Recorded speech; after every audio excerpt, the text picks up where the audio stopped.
예수님은 하나님의 아들입니다. 그리고 동시에 하나님 나라의 왕이시기도 합니다. 그분에게는 어느 인간도 흉내낼 수 없는 신적 권위와 능력을 가지고 계십니다. 이렇게 하나님의 아들이시며 왕이신 분, 이 세상의 어느 권력자나 제왕보다도, 이 세상의 어느 재력가나 석학보다도 훨씬 더 크신 분이 바로 예수님이십니다. 오늘 성탄절을 맞이하여 이 예수님께서 이 땅 가운데 오셨습니다. 여러분 믿으십니까? 그렇다면 과연 우리는 어떻게 그 예수님을 맞이하고 계십니까? 왕이신 나의 하나님, 그리고 우리의 구주 되신 하나님, 그 주님께서 오늘 이 땅 가운데 탄생하셨는데요. 여러분들은 과연 어떠한 마음으로 맞이하고 계시는지요? 여러분, 외교에서 중요한 것 중에 하나가 의전입니다. 정상회담을 할 때 서로의 관계가 편치 않고요, 날카롭게 대립 중이라 할지라도 의전만 잘하면 그 회담이 의외로 잘 풀리게 됩니다. 반대로 서로가 아무리 가깝고 친한 사이라 할지라도 사소한 의전 실수 하나가 회담의 분위기를 아주 전반적으로 망칠 수가 있습니다. 그래서 의전 팀들은 아주 사소한 것 하나까지도 상대방을 배려해 의전을 짭니다. 사실 이것은 국가 간의 외교뿐만에서만 아니라 우리 일상생활에서도 마찬가지입니다. 누구를 맞이할 때 우리는 과연 어떠한 수준으로, 어떠한 격을 따라, 어떠한 의전으로 그들을 맞이하는가? 그것이 매우 중요한 것입니다. 아마 중요한 사람이라면 최선의 의전을 다해 아마 최고의 격을 갖춰 우리는 그분을 맞이할 것입니다. 그렇다면 우리는 이 땅에 오시는 예수님을 어떠한 마음으로, 어떠한 의전을 가지고 맞이하고 계십니까? 여러분, 정말 그분이 여러분들에게 왕이십니까? 정말 그분이 여러분들에게 구세주이십니까? 그렇다면 어찌 우리가 이렇게 편하게 그 예수님을 맞이할 수가 있겠습니까? 그분이 만왕의 왕이시라면, 그분이 구원의 주님이시라면 아마 더욱더 최선을 다해, 아마 최대한의 예를 갖추어 더 좋은 모습으로, 더 집중해서 우리는 그분을 맞이하게 될 것입니다. 과연 오늘 예수님께서 오시는 날, 이 탄생일에 우리는 그분을 어떻게 맞이하고 계시는지요? 정말 최선을 다해 그분을 맞이하고 계십니까? 아니면 세상적인 성탄의 분위기에 도취되어 그분의 오심에 지금 전혀 무관심한 그러한 성탄절을 혹시 보내고 계시지 않습니까? 오늘 우리는 누가복음에 기록된 예수님의 탄생에 관해 한번 말씀을 살펴보기를 원합니다. 누가복음에는요, 마태복음과 더불어 예수님의 그 출생 이야기가 아주 자세하게 기록되어져 있습니다. 특히 누가복음 1장과 2장에 보면 천사장 가브리엘이 마리아에게 예수님의 탄생에 관한 소식을 전하는 장면이 나옵니다. 그리고 성령에 의해 마리아가 예수님을 잉태하는 장면, 그리고 잉태한 후에 그 너무 기쁜 나머지 마리아가 찬양을 하고 있는 장면, 그리고 드디어 예루살렘에서 예수님께서 태어나는 장면이 누가복음 1장과 2장에 걸쳐 기록되어져 있습니다. 그런데 누가가 기록한 이러한 예수님의 탄생 이야기를 우리가 읽으면서 한 가지 의아한 점을 발견하게 됩니다. 그것이 무엇입니까? 너무 조용하다는 것이에요. 분명히 만왕의 왕이 이 땅 가운데 탄생하셨는데요. 우리의 구주가 이 땅 가운데 오셨는데요. 그 세상이 왜 이렇게 조용한지 모르겠습니다. 한 마을에 대통령이 여러분 온다고 해보세요. 그럼 아마 난리법석 날 겁니다. 그런데 만왕의 왕이 오셨는데도, 이 땅에 구주가 오셨는데도, 영적 권위자가 오셨는데도 세상은 마치 아무 일도 없다는 듯이 너무도 조용하기만 합니다. 하늘의 왕께서 오셨는데 적어도 그 당시 종교적인 업무를 담당했던 그러한 대제사장들은 나와서 좀 영접해야 되는 것 아니겠습니까? 그 당시에 좀 공부 꽤나 했다라는 바리새인들, 서기관들은 좀 나와서 영접해야 되는 것 아닐까요? 그 당시에 아마 만왕의 왕이 오셨는데요. 그 당시에 유대 지역을 다스렸던 정치 지도자들, 총독은 나와서 좀 어느 정도 의전을 좀 갖추어야 되지 않냐는 것입니다. 그런데요, 너무 조용해요. 왜 이렇게 조용할 수 있죠? 그런데 그러한 조용한 와중에 우리는 누가복음에서 구원자 예수님의 탄생을 맞이하는 몇 명 안 되는, 아마 누가복음에서는 유일한 사람이지 않을까 싶습니다. 그러한 사람을 만나게 됩니다. 아무도 관심이 없었는데요. 그분이 오시는 것에 대해서 아무도 관심이 없었는데요. 유일하게 이 사람들만이 예수님께서 이 땅 가운데 오시는 그 탄생에 관심을 가졌다는 것이에요. 그런데 그들의 신분은 우리가 생각했던 것보다 별로 특별하지 않기 때문에 오히려 우리는 더욱더 당황하게 됩니다. 그렇다면 유일하게 이 누가복음에서 예수님의 탄생을 목격하고 있는 이 사람은 누구입니까?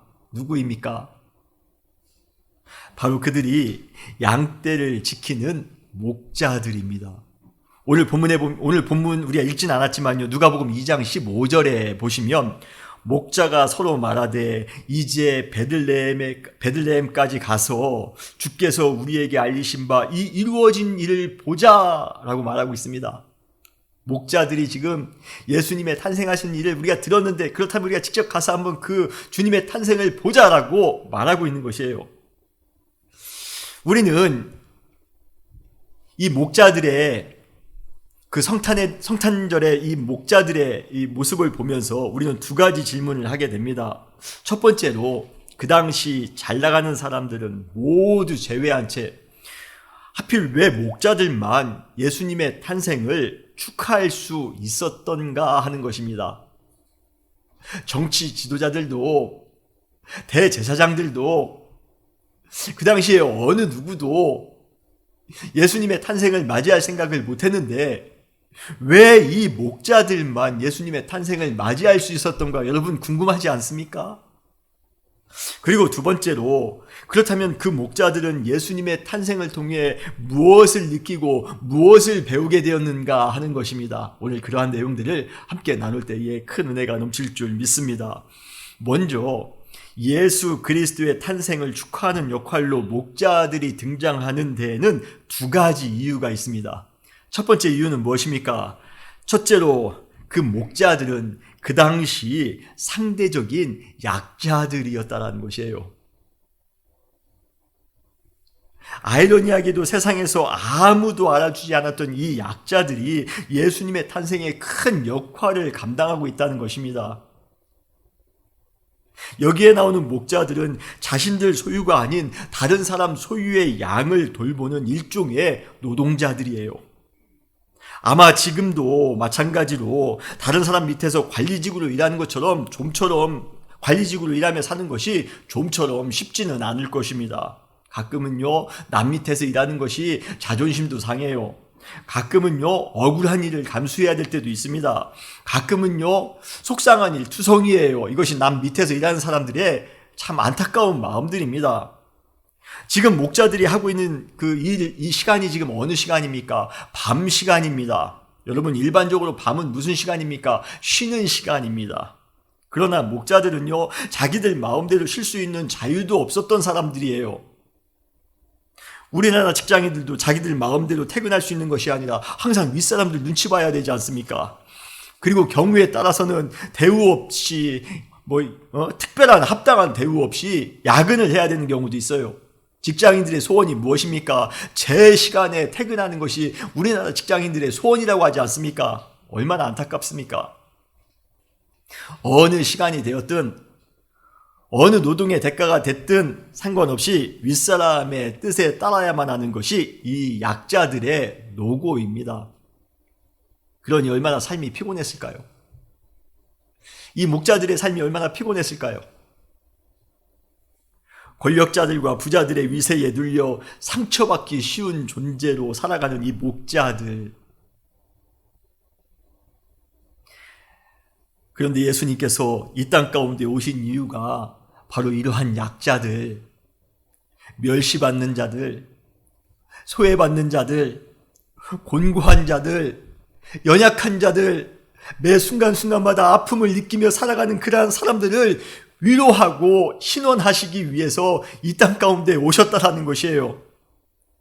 정말로 예수님께서는 자신의 모든 삶을 세상에 있는 모든 약자들의 고통을 대변하며 때로는 그들을 섬기며 정말로 사셨습니다. 여러분, 본능적으로 우리 약자들은요, 자신을 진정으로 대해주는 사람을 알아보는 생계형 능력을 가지고 있습니다. 그래서 약자들의 삶을 살았던 목자들이 위로자 되신 이 예수님을 단번에 알아볼 수 있지 않았나 생각을 합니다. 그러기에 예수님께서 약자들의 대표인 이 목자들로부터 탄생의 축하를 받는 것은요, 어쩌면 당연한 일일 것이에요. 여러분, 우리 시대에 약자는 누구입니까? 여러분들은 강자세요? 여러분 능력자세요? 아니에요.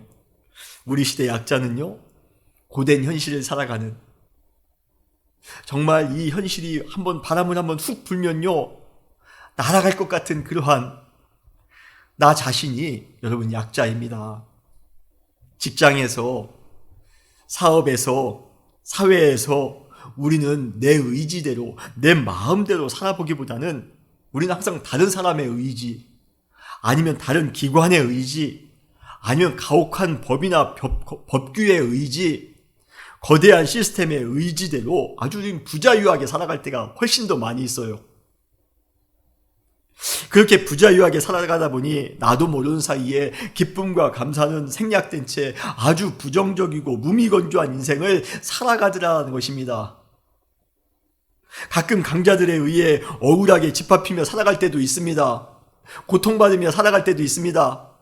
정말 이해가 되지 않는 상황을 만나 마음에 큰 고통을 안고 살아가는 경우도 우리 가운데 있다라는 것이에요.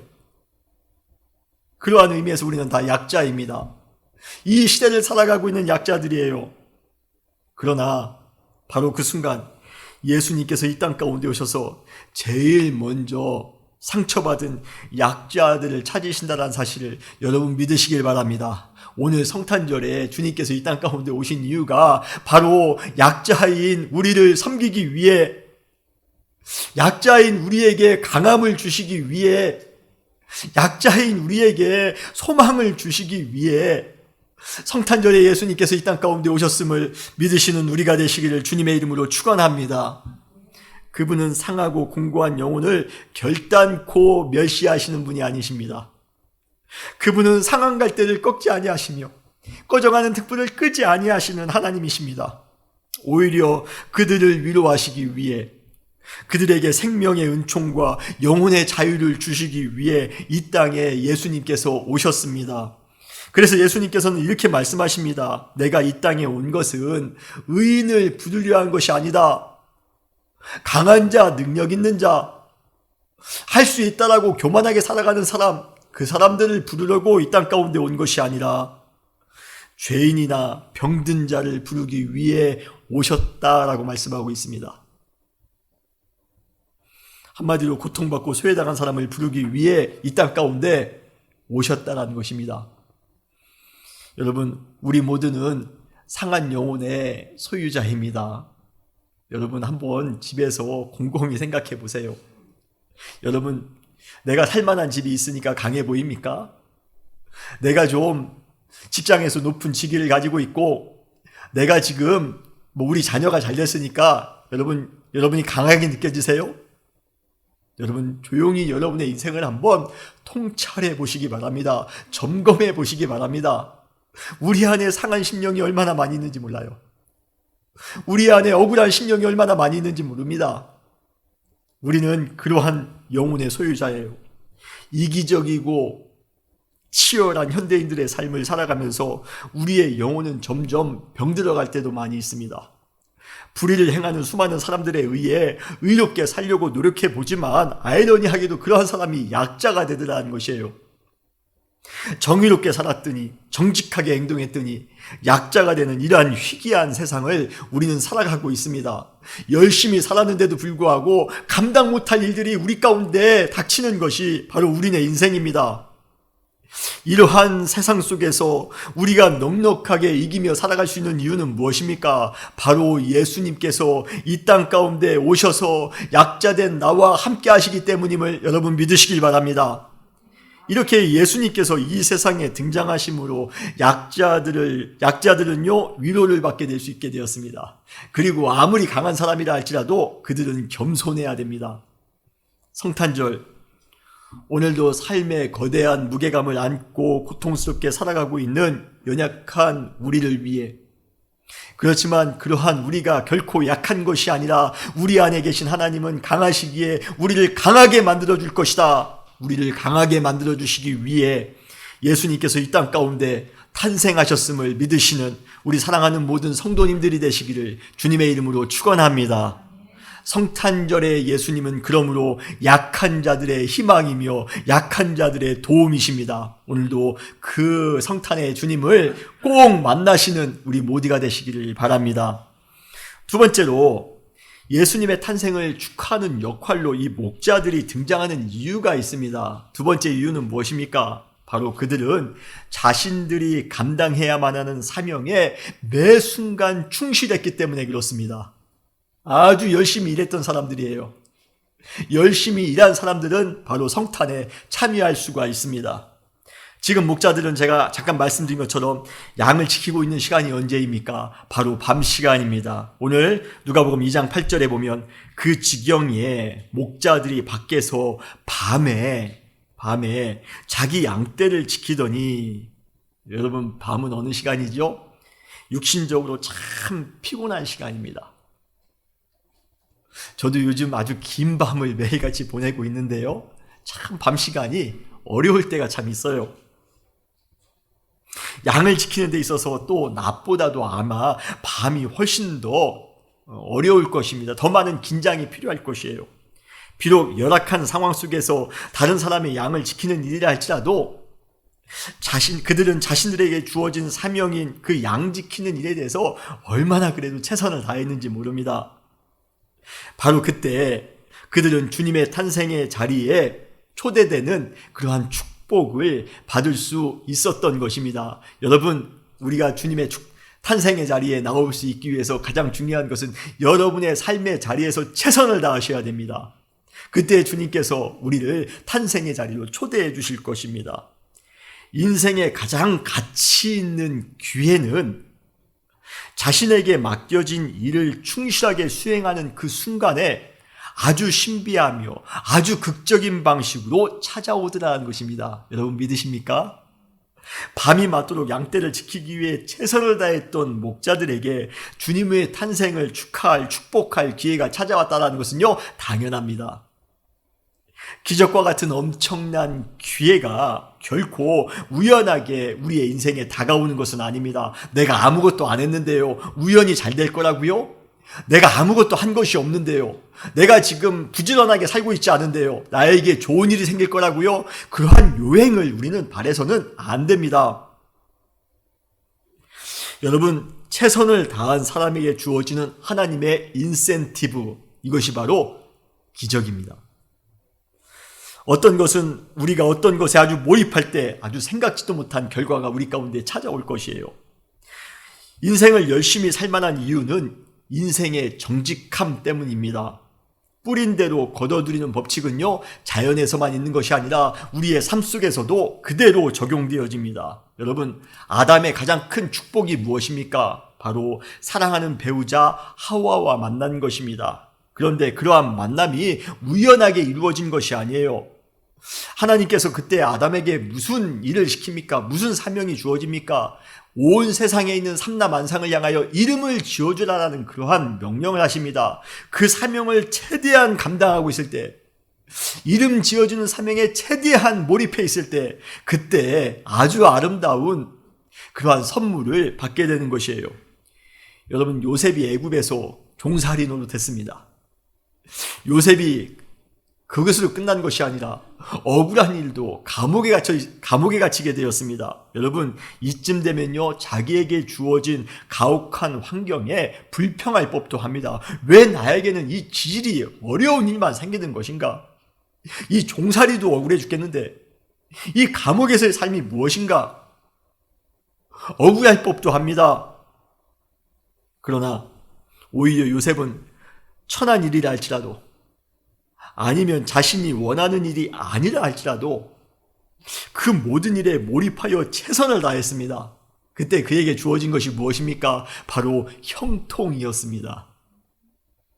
모세가 하나님을 만나 민족 구원에 대한 사명을 받는 장면이 나오는데요, 이 역사적인 하나님과의 만남도 모세가 미디안 광야에서 40년 동안 아무도 알아주지 않는 양치기의 일이라 할지라도 최선을 다해 충성되게 행할 때에 일어났다는 사실을 여러분 믿으시길 바랍니다.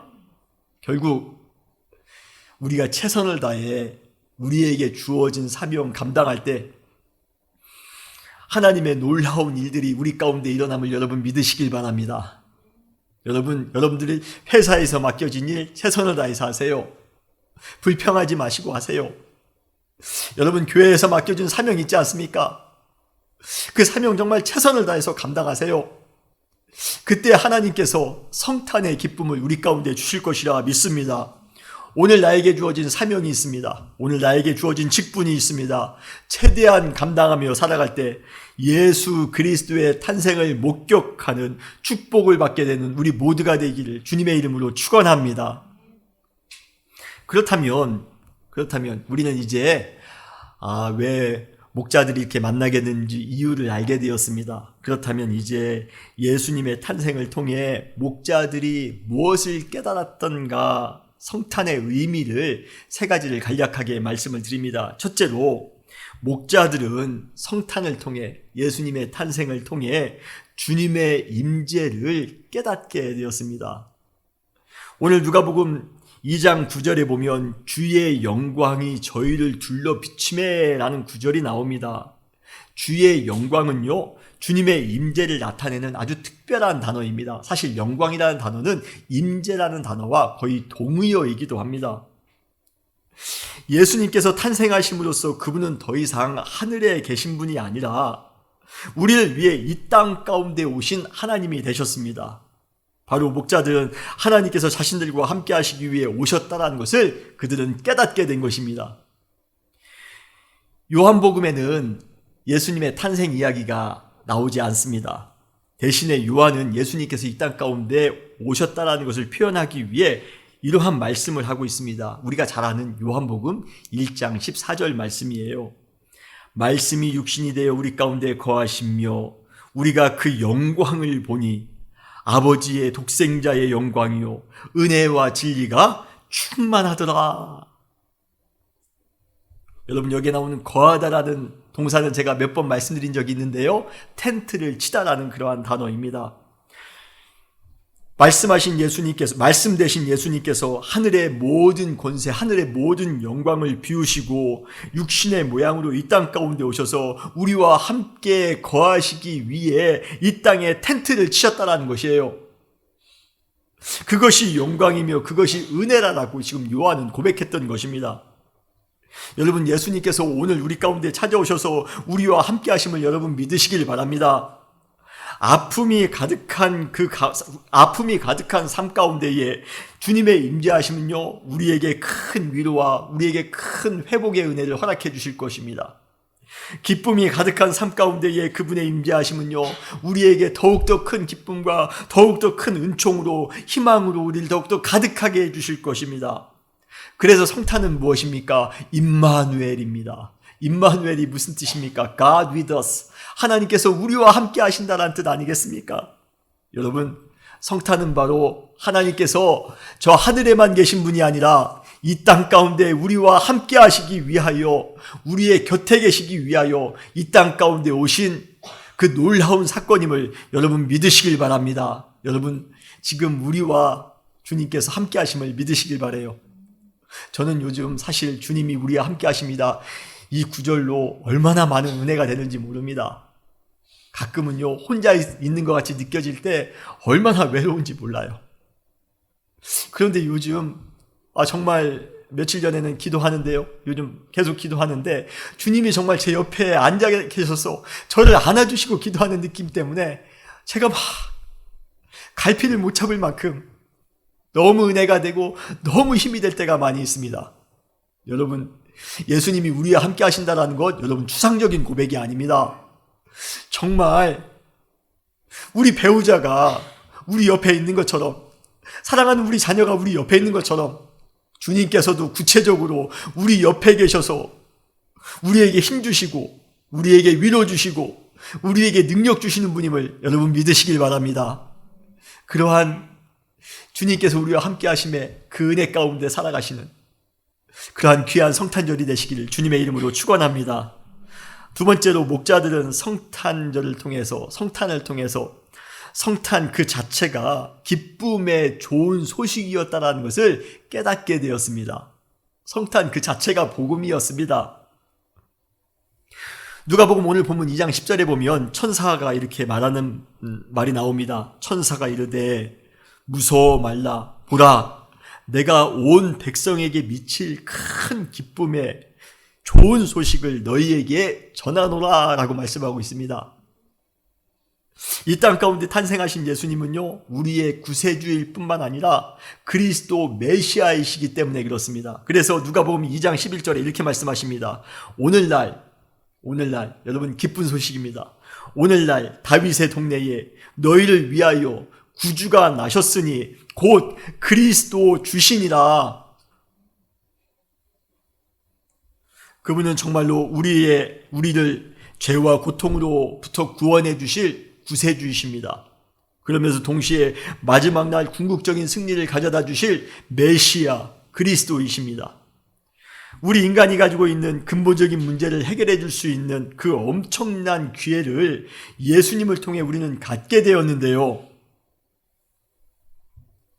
예수님의 탄생만큼 우리에게 큰 기쁨이 되며 우리에게 큰 복된 소식, 좋은 소식이 이 세상에 또 어디 있겠습니까? 그래서 허다한 천군과 천사들이 이렇게 찬양하고 있습니다. 오늘 보면 누가복음 2장 14절에 보면 지극히 높은 곳에서는 하나님께 영광이요 땅에서는 기뻐하심을 입은 사람들 중에 평화로다. 오늘 크리스마스입니다. 성탄주일입니다. 여러분, 우리는 어디로부터 좋은 소식을 기다리고 있습니까? 여러분, 지금 다 좋은 소식을 다 기다리고 계실 것이에요. 어디로부터 좋은 소식을 기다리세요? 어린 아이들은요, 산타로부터 크리스마스 선물을 기다릴 것입니다. 아이들에게 있어서는 산타가 선물 주는 게 아마 복음만큼이나 즐거운가 봅니다. 사랑하는 연인들은 성탄절에 분위기 있는 프로포즈를 기대할지 몰라요. 대학에 지원한 학생들은 합격의 소식을 기다릴 것입니다. 건강검진을 받은 사람들은 병원으로부터 아무런 이상이 없다는 것을 기다릴 것이에요. 수많은 사람들은 좋은 소식을 다 기다리고 있습니다. 여러분은 도대체 어디로부터 좋은 소식을 기다리고 계시나요? 그러나 성탄절, 우리가 간절히 기다리고 있는 것을 받았든 받지 않았든 상관없이 우리는 이 성탄절에 이미 기쁜 소식을 받은 줄 믿으시길 바랍니다. 그 소리가 무슨 소리입니까? 바로 복음의 소리입니다. 예수님께서 이 땅 가운데 오셨다라는 것, 여러분, 그것처럼 기쁜 소식이 없습니다. 그것처럼 우리 인생에 가장 복된 소식이 없습니다. 그래서 우리는 예수님의 탄생일에 우리는 그 기쁜 소식에 감격하여 감동하여 우리 또한 천군 천사처럼 찬송할 수밖에 없는 것이에요. 하나님께는 영광이요 땅에는 평화로다. 여러분, 정말 기쁜 소식을 들으면 우리는 정말 기뻐 뛰며 우리는 노래를 부릅니다. 어깨춤을 덩실덩실 자동적으로 추게 되어져 있습니다. 우리가 복음의 소식을 예수 그리스도로부터 들었다라면 우리는 지금 이렇게 가만히 있을 수가 없습니다. 우리는 그분을 찬양해야 됩니다. 우리는 그분을 높여야 됩니다. 오늘 그러한 기쁨과 그러한 찬양이 우리 모든 성도님들에게 넘치시는 그러한 기쁜 성탄절 되시기를 주님의 이름으로 축원합니다. 세 번째로 성탄을 통해 목자들이 느꼈던 것은요, 낮아짐입니다. 낮아짐입니다. 하나님의 임재하심, 그리고 기쁨의 소식으로 이 땅 가운데 오신 주님께서 태어나신 곳이 어디입니까? 좋은 왕궁에서 태어나셨습니까? 좋은 침대에서, 아주 쿠션 있는 그러한 좋은 침대에서 태어나셨나요? 우리의 상상을 초월하는 아주 매우 누추한 곳입니다. 바로 어디입니까? 구유입니다. 가끔 강보에 쌓여 구유에 누인 아이를 처음 본 목자들의 심정이 어떠했을까 생각해 보곤 합니다. 목자들이 성탄을 맞이하여 기쁨으로 찾아갔는데 어쩌면 그들은 걸어가면서 좋은 호텔이라 생각했을 수도 있습니다. 좋은 궁궐 같은 집이라 생각했을 수도 있습니다. 그런데 점점 외진 곳으로 가더니요, 결국은 마구간입니다. 그리고 예수님은 아주 초라하게 구유에 놓여져 있습니다. 주의 영광입니다. 엄청난 기쁨의 좋은 소식입니다. 그러한 메시아와 아주 거북한 냄새가 진동하는 구유에 누워있는 이 아이 사이에 이 엄청난 차이는 어쩌면 목자들을 매우 혼돈스럽게 만들었을 수도 있습니다. 아니, 어떻게 왕이 저런 곳으로 올 수 있을까? 그럼에도 불구하고 예수님께서 굳이 탄생의 장소로 모든 사람들이 다 꺼리는 구유를 택하신 이유는 무엇입니까? 바로 낮은 자들을 섬기기 위해 더 낮아지기를 원하셨던 예수님의 의지인 것입니다. 여러분 믿으십니까? 결국 성탄은 가장 높으신 하나님이 가장 낮은 인간으로 오신 구원의 사건입니다. 모든 사람을 사랑으로 섬기기 위해, 그리고 궁극적으로 모든 사람들을 다 구원하기 위해 그분은 낮아짐의 삶을 자원하셨습니다. 그러므로 우리는 성탄을 통해 예수님과 더불어 낮아지는 삶을 자처해야 되지 않을까요? 여러분은 성탄절을 통해서 얼마나 높아지기를 원하십니까? 얼마나 대접받기를 원하십니까? 얼마나 높은 것을 움켜쥐기를 원하십니까? 여러분, 성탄절의 마구간의 주님은 우리에게 또 한 번 말씀하십니다. 그것이 성탄절이 아니라 성탄절은 완전히 낮아지는 것이라 말씀하십니다. 낮아짐을 명예로 하는 삶을 살라는 것입니다. 성탄은요, 선물을 받는 날도 아닙니다. 분위기 있게 연인과 데이트하는 날도 아닙니다. 화려한 불빛과 요란한 음악에 마음이 들뜨는 날도 아닙니다. 성탄절은요, 예수님께서 가장 낮은 자리에 오셨던 것처럼 우리 역시도 가장 낮은 자리로 내려가는 날이 바로 성탄절입니다. 마음이 상한 자에게 찾아가 위로하는 날이 성탄절이에요. 불운한 인생을 살아가는 사람들에게 찾아가 그들을 격려하는 날입니다. 약자들의 눈물을 닦아주는 날이에요. 병자들의 마음을 어루만져주는 날입니다. 절망의 인생을 살아가는 사람들에게 소망을 주는 날입니다. 여러분, 성탄절이 왜 겨울에 있나요? 왜 이 추운 겨울 우리는 성탄절을 보내고 있나요? 겨울은요, 비천한 인생을 살아가는 사람들에게 있어 가장 혹독한 계절이기 때문에 그렇습니다. 누군가의 도움이 절대적으로 필요한 계절이 바로 이 겨울입니다. 그들은 누군가의 사랑과 배려가 있어야지만 이 추운 겨울을 이겨낼 수 있습니다. 우리의 낮아짐이 누군가에게 큰 위로와 누군가에게 큰 희망이 된다면 여러분, 그것처럼 의미 있는 것은 없을 것이에요. 나의 낮아짐을 여러분 한탄할 것이 아니라, 올해 주님, 나 왜 이렇게 낮아졌는지 모르겠어요. 나 왜 이렇게 부족한 것 투성이인지 모르겠습니다. 나 왜 이렇게 연약한 것 투성이인지 모르겠습니다. 여러분, 불평하지 마세요. 한탄하지 마세요. 여러분, 다른 사람들의 낮아짐을 돌볼 수 있는 그러한 영적 의연함을 가지시기를 바랍니다. 우리는 가장 거룩한 성탄을 그렇다면 보내고 있는 것이에요. 거룩한 성탄은요, 우리가 성공하는 것이 거룩한 성탄이 아닙니다. 우리가 다른 사람들로부터 잘 인정받는 것이 거룩한 성탄이 아닙니다. 가장 거룩하며 가장 아름다운 성탄은 예수님께서 말 구유까지 낮아지셨던 것처럼 우리 역시도 낮아지는 것입니다. 예수님께서 구유로 오셨던 것처럼 우리 역시도 구유로 내려가는 아름다운 성탄을 오늘 하루 보내시는, 아니 평생 그러한 성탄의 자세를 가지고 살아가시는 우리 모든 사랑하는 성도님들이 되시기를 주님의 이름으로 축원합니다. 다시 기도하시겠습니다. Let's pray.